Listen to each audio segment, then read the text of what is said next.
विधानसभा आपका सत्र आ रहा है और इस दौरान आचार संहिता भी रहेगी, तो बड़ी विकट स्थिति हो सकती है कि पब्लिक वेलफेयर के काम नहीं हो सकेंगे लेकिन बिल रखे जा सकेंगे। क्यों नहीं हो सकेंगे? चलते चुनाव के अंदर अगर बीजेपी अपने कैंडिडेट को मंत्री की शपथ दिला सकती है तो और तो बची क्या गया आचार संहिता के अंदर? ये कौन सा आचार संहिता मानने वाले हैं? और आचार संहिता नहीं थी जब कितनी इन्होंने वेलफेयर की घोषणा कर दी, कितना बजट पास कर दिया और कितने काम करा दिए। ये तो विधानसभा से भागने का एक मौका चाह रहे हैं कि विधानसभा में चर्चा नहीं हो। मैं चाहता हूँ विधानसभा कम से कम 15 दिनों से लेकर 25 दिन तक चले। जनता के जो इश्यूज हैं, छात्रों की बात है, महिलाओं की बात है, युवाओं की बात है, जो हमारे रोज़गार की बात है, हमारे व्यापारियों की बात है, डेवलपमेंट की बात है, पानी की बात है, बिजली की बात है, सड़कों की बात है, सारे इश्यूज जो हैं एससी एसटी माइनॉरिटी ईडब्ल्यूएस मजदूर, इन सब की बात हो, चर्चा हो, एक सार्थक चर्चा सदन के अंदर चले तो इश्यूज निकल के आए, उनका समाधान निकले। उसमें तो समय चाहिए होगा, लेकिन तो समय की क्या दिक्कत है? समय कहाँ कमी है?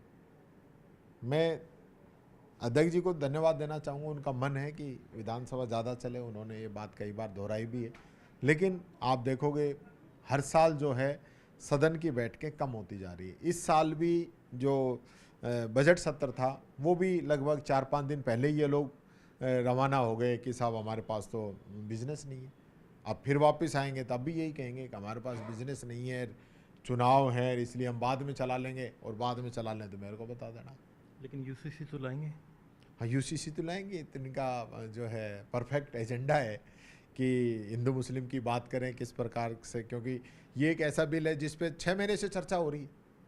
तो ले आओ ना, ला क्यों नहीं रहे? 6 महीने से आप यूसीसी कर रहे हो तो उसको लेके आओ ना। आप हिंदू मुस्लिम सब काम चलने वाला नहीं है। जब से राम मंदिर के अंदर चंदा चोरी हुआ है और जो चंदा चोर हैं उनके खिलाफ न तो आरएसएस ने एक शब्द बोला है, न बीजेपी ने बोला है। मैं पूछना चाहता हूं उन चोरों के समर्थन में क्या लोग क्यों नहीं बोलते हैं? जो कमेटी वहां पे पूरी बनाई वो मोदी जी ने बनाई थी, वो क्या उसकी जिम्मेदारी नहीं है क्या कमेटी की? और कमेटी में जिन लोगों को बनाया था उनकी जिम्मेदारी नहीं है क्या? आप खुद जिम्मेदारी मत लो, डबल इंजन की सरकार बताओ। और कोई लाख 2 लाख करोड़ 2 करोड़ की बात नहीं है। 1500 करोड़ से अधिक का चंदा चोरी हुआ है। देश की जनता जानना चाहती है कि चंदा चोरों को संरक्षण कहां से मिल रहा था। ये संरक्षण ये बीजेपी क्यों दे रही थी उन लोगों को? इसका जवाब जनता को दे। जनता की आस्था से ये लोग खिलवाड़ कर रहे हैं, जनता की भावनाओं से ये लोग खेल रहे हैं। जाति धर्म की बात करके वोट लेके गायब हो जाते हैं और बाद में जो जनता के इश्यू आते हैं उस पर एक शब्द नहीं बोलते।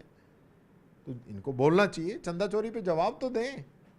यही बता दे भजनलाल जी कि भाई ये चंदा चोरी सही है गलत है, और गलत है तो किस पे किसकी जिम्मेदारी थी, वहाँ नियुक्ति किन लोगों ने की थी मेंबरों की, उस पर नहीं बोलेंगे।